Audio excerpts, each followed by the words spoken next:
Hi, we're going to speak about work and words related to the topic work. Okay, this is for intermediate, upper intermediate students.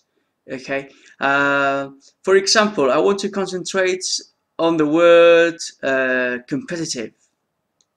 Okay, that for example, you can say that my sector, my working sector is very competitive, or even my workplace is very the atmosphere uh, in my workplace is very competitive, and there is competition among each other. Okay, there is competition among each other, or there is a lot of competition.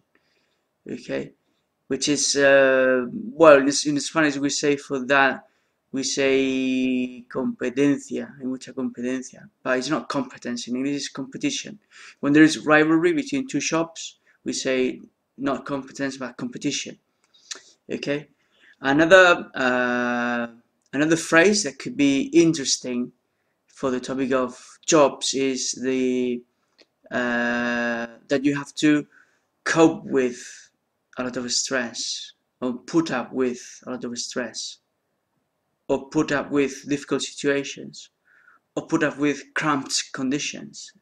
You know, if you work in a very small place, you say that you work in cramped conditions.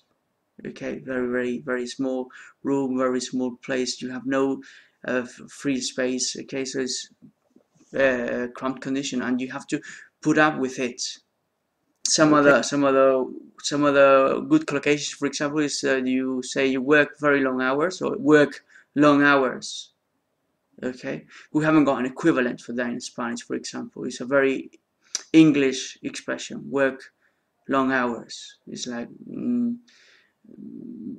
many hours, or the hours seem long, but you say very long hours. The thing, for example, is that your job can be rewarded, that your job can be rewarding, can be gratifying, can be spiritually, let's say, gratifying, rewarding. For example, you can describe your job as physically demanding, for example, if it requires a lot of physical effort. So physically demanding, that could be another interesting combination of words. And that's it. Okay, that's it. Remember that instead of learning isolated words, it's a good idea to learn whole phrases. So instead of cramped, learn the phrase put up with cramped conditions, or I have to cope with cramped conditions at work. And that's it. Thank you. That's all.